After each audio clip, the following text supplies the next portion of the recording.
पंजाब के लुधियाना जिले के छोटे से गांव दुगरी का एक लड़का जिसका नाम था धनीराम। घर में काफी गरीबी थी तो धनीराम ने छोटी सी उम्र में ही एक कपड़ा फैक्ट्री में काम करना शुरू कर दिया। लेकिन जैसे उसे खाली समय मिलता वो गाना लिखना शुरू कर देता। उसे जरूरत थी तो एक उस्ताद की, जो उसे मिल भी गया। धनीराम के टैलेंट को देखकर उस्ताद ने उसे रख लिया और उसका लिखा हुआ गाना गाकर सुपरहिट हो गया।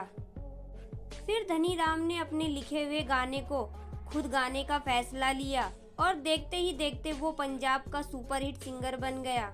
ये सिंगर कोई और नहीं, ये था अमर सिंह चमकीला।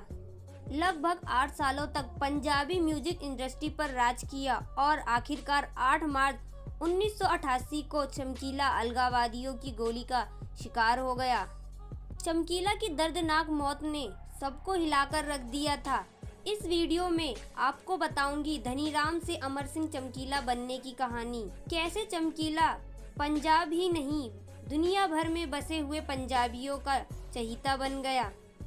अमर सिंह चमकीला का जादू ऐसा था कि श्रीदेवी भी खुद को रोक नहीं सकी और स्टेज पर जाके उसके गाए हुए गाने पर नाचने लगी।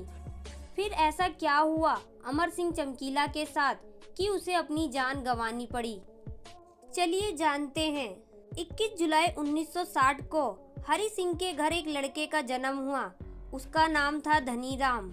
घर में माता पिता के अलावा 2 बड़ी बहनें और एक छोटा भाई था।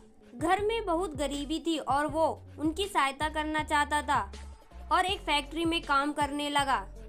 7 सितंबर 1975 को महज 16 साल की उम्र में ही धनीराम की शादी गुरमेल कौर से हो गई। शादी के बाद उसके घर 2 लड़कियां पैदा हुईं, लेकिन वो एक बड़ा सिंगर बनना चाहता था। धनीराम को एक उस्ताद मिल गया जिसने धनीराम के टैलेंट को पहचाना और उसका लिखा हुआ गाना गाकर उस्ताद सुपरहिट हो गया। गायक सुरेंद्र सिंधा ने धनीराम से खुश होकर उसका नाम अमर सिंह चमकीला रख दिया। 1980 में कटुए ते कटुआ खड़कू नाम से चमकीला की पहली एल्बम आई थी। इस एल्बम ने चमकीला को कामयाबी के शिखर पर पहुंचा दिया था। हालांकि सिंगर की ज्यादा कमाई पंजाब में लगने वाले अखाड़ों से ही हो जाती थी। सुरेंद्र सोनिया और चमकीला ने पंजाब में अखाड़े लगाने शुरू किए, लेकिन ये जोड़ी काफी समय तक नहीं चल सकी। चमकीला को एक ऐसी फीमेल सिंगर की जरूरत थी कि वो उन्हीं के अंदाज में गाना गाए।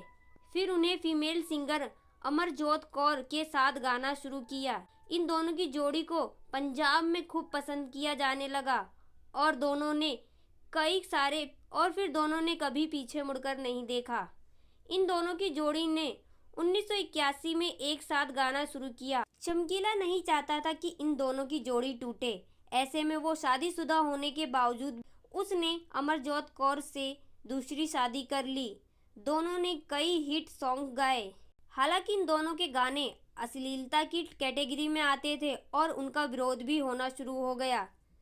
पंजाब के आम युवा उनके गाने को पसंद करते थे। पंजाब के बाकी सिंगरों का काम ठप हो चुका था। चमकीला का क्रेज उस वक्त बहुत ज्यादा था, लेकिन उस वक्त पंजाब में अलगाववादियों का दौर भी था।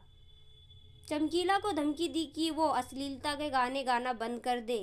चमकीला के साथ काम करने वाले कुलविंदर कुक्की ने कहा, 1986 में चमकीला ने अलगाववादियों से माफी भी मांगी और अश्लीलता के गाने गाने से तौबा कर ली थी। जिसके बाद चमकीला और अमरजोत ने धार्मिक गाने भी गाए।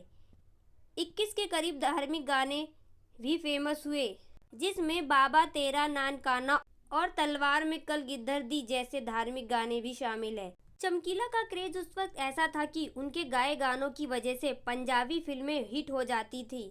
साल 1987 में पंजाबी फिल्म पटोला में चमकीले के गाए गाने पहले ललकार नाल मैं डर गई काफी मशहूर हुआ और इस गाने की वजह से ये फिल्म सुपरहिट हो गई। जब चमकीला एक शो के लिए कनाडा गया था, इस शो में बॉलीवुड एक्ट्रेस श्रीदेवी भी मौजूद थी। चमकीला ने स्टेज पर जब गाना गाया तो श्रीदेवी भी खुद को रोक नहीं सकी और स्टेज पर आकर नाचने लगी। फिर चमकीले को फिरौती के लिए धमकी भरी चिट्ठी भी आने लगी थी। कईयों को तो पैसे भी दिए। चमकीले को मिलने वाली धमकियां के वजह से उसके साथी कलाकार भी उसका साथ छोड़ने लगे थे। तो चमकीला ने कहा, चिंता मत करो, जिस गोली पर मेरा नाम लिखा हो वो गोली आखिरकार मेरे लिए ही आएगी। उनका कोई नुकसान नहीं होगा क्योंकि सिंगर तो मैं ही हूँ ना। 8 मार्च 1988 फिल्लौर के पास हमसमपुर गांव में चमकीले का अखाड़ा था। वो चमकीले का आखिरी दिन था। जैसे ही चमकीला और अमरजोत कौर अपनी गाड़ी से उतरते हैं, उन पर AK-47 से गोलियों की बौछार कर दी गई। इस गोलाबारी में पहले अमरजोत कौर फिर अमर सिंह चमकीला की मौत हो जाती है।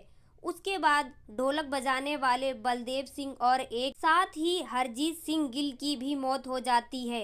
PTI को दिए गए एक इंटरव्यू में चमकीला के स्टेट कोऑर्डिनेटर मणकू ने बताया कि हमलावरों ने चमकीला की लाश पर एक चिट्ठी रखी और उसकी लाश के पास भंगड़ा करने लगे। इस चिट्ठी पर लिखा था कि हमने कहा था कि ऐसा मत करना, लेकिन नहीं माना।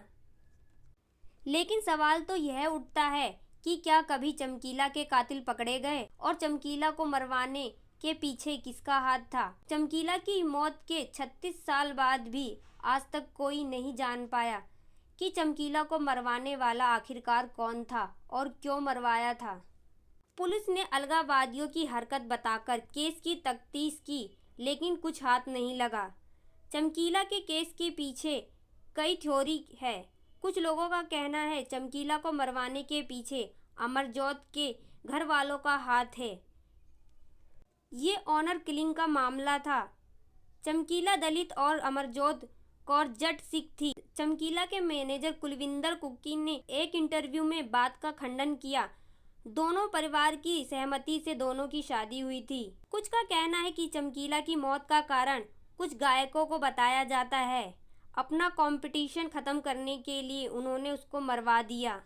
लेकिन बात तो यह है कि पंजाबी गायकी का ऐसा सितारा जो ऐसा चमका कि चमकीला हो गया और गोलियों की आवाज़ों ने इस गायक की गायकी को हमेशा के लिए खामोश कर दिया। चमकीला पर दलजीत दोसांझ की मूवी भी नेटफ्लिक्स पर रिलीज हुई है।